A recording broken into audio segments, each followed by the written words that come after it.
what's up? Welcome back to South 10 Beer Reviews. I'm Tyler. Thanks for stopping by. If you're new to the channel, consider hitting that subscribe button. I would definitely appreciate that very much. Tonight we've got a new one for the channel. I actually just picked this up in Asheville, and this is going to be a beer from Mikkeller, San Diego. And I didn't even look at the name of it. This one's called Falling Sparks, which is a West Coast IPA.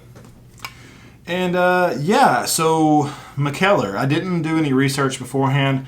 I think I've had a handful of beers from them, probably, I don't know, 5 years ago, something like that. It was before the San Diego brewery opened up. But yeah, so I want to say, so Mikkeller, I might be wrong about this, but I want to say that the head brewer for Mikkeller, which I can't remember the name, it's probably somehow thrown into the word Mikkeller. I want to say that he is the brother of Evil Twins' head brewer. I might be wrong about that. So if you want to kind of check on that, you can. I think that's the case. But I want to say that Mikkeller was a nomadic brewer, or whatever you want to call it, that used, other facilities to brew their beers, just like Evil Twin did for a long time before they opened up their brewery, I think in Brooklyn. I know it's New York. But anyway, so, yeah, West Coast India Pale Ale, 6.3%, and this was actually, it's got a canned on date of August 17th, so a little over 2 months old here. Should be good still. But anyway, I picked this up in Asheville at Appalachian Vintner. If you're ever in the Asheville area, definitely check out that bottle shop. Really, really solid selection. So, yeah, let's go ahead and crack this open and see if they can deliver on the West Coast IPA. They are in San Diego, so hopefully they've mastered that style. If not, they might have a little bit of a problem. But anyway, so let's go ahead and get this in here. This was on a warm shelf, so hopefully it's still okay. We'll go ahead and get it in the glass here. It is pouring like a West Coast. I will just say it's pouring like a non-hazy IPA, i.e. clear. So yeah, take a look at that. What is this? What is a clear beer these days, It does have a little bit of a haze to it. I don't know if it's a chill haze or what. It's literally right out of the fridge. But it's got a nice, kind of a light gold color to it. About a finger and a half of a pretty rocky, type of soap sudsy little bit head there.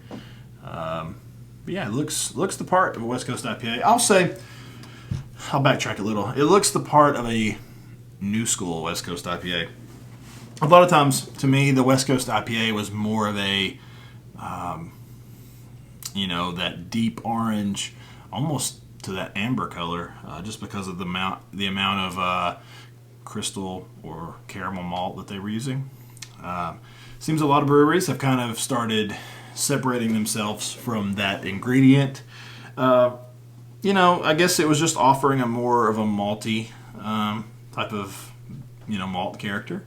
And it seems like a lot of them now are just wanting the hops to shine a little bit more than what they would with that extra bit of malt in there. So anyway, the head is kind of dissipating, but let's go ahead and shove our nose in this thing.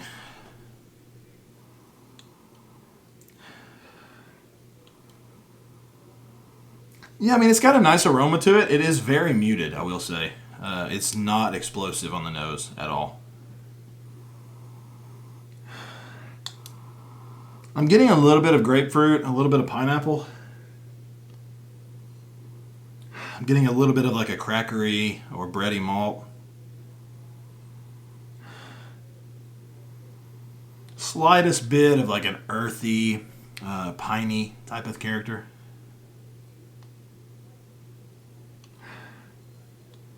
To add to that grapefruit, there's a little bit of tangerine, maybe orange peel type of thing. Maybe even a little bit of like a peel or zest. Yeah, it smells very clean. It smells very, I don't know. It just gives me the impression that it's going to be really crisp and really refreshing. So let's go ahead and give it a try. Cheers.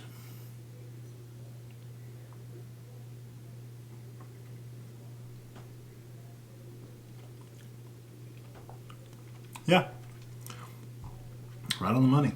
Super crisp, super refreshing. Not picking up any alcohol in this one. It's got a nice, I would say on the lighter side, a medium as far as the body goes. A little bit of like a prickly carbonation on the tongue there. It still has the same flavors from the nose, so I mean the taste is following that nose to a T. I mean it's identical to the aroma. Crackery, bready malt character. A little bit of that grapefruit mixed with like tangerine, with a little bit of pineapple, and a tiny, tiny bit of that like earthy, resinous type thing. It's really light on the dank quality here. This one's definitely more of like a citrusy leaning IPA, which I know a lot of West Coast IPAs, it's huge on the citrus, so I know, same thing.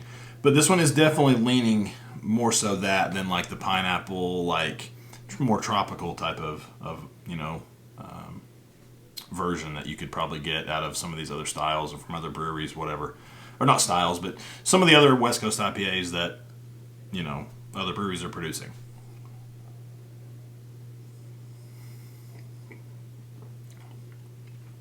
Super dry. Like, bone dry. Pretty much right after you swallow it, it's gone. I mean, it's super drinkable. This is something that you could probably put back a few of with no issues. Yeah, I mean, this is one of those it's not going to blow you away. It's not. I mean, that's just bottom line. But is it solid? Is it something that you could rely on to deliver if you're wanting, something in this style? Absolutely. It's definitely a little bit more muted than what some of the other new school stuff is doing, especially when you get into the New England stuff. But is that a bad thing? I don't think so. I think there's a time and place for both.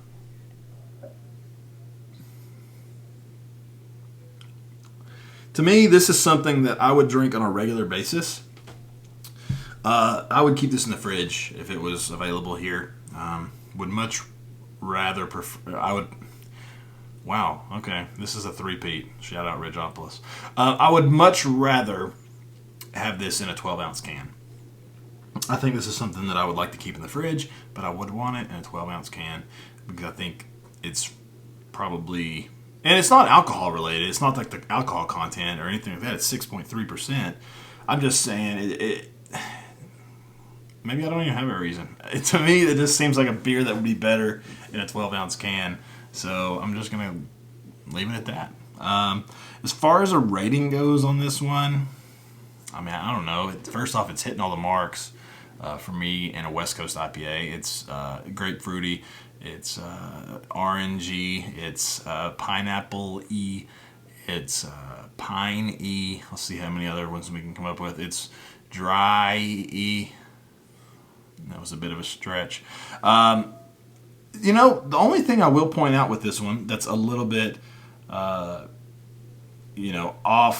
I don't know, kind of off point for West Coast.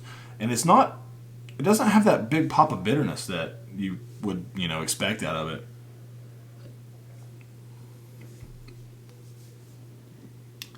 To me, that bitterness comes across in an orange, like pithiness. I mean, that's it.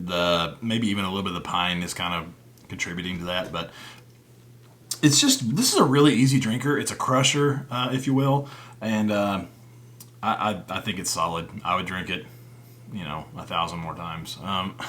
As far as a rating goes, I would probably sit this somewhere around 4. I think it's a well done beer. I don't think it's anything crazy, but beers don't always have to be crazy. They don't. We can have something that's just run of the mill, true to style. That it's not super crazy like palate wrecker. We can have stuff like that, and it's okay. So I'm gonna go with that, a 4. I think this was a good beer. This was what was it called again? Falling Sparks, and that's from Mikkeller, San Diego. And is that what they're even calling it? Yeah, Mikkeller Brewing, San Diego. Yeah, I think that's kind of it. So hopefully you guys enjoyed the video. If you did, leave a like and a comment. I would definitely appreciate that. And if you could, smash that subscribe button. Would definitely appreciate it. Thank you guys so much for watching. We'll see you in the next video. Cheers.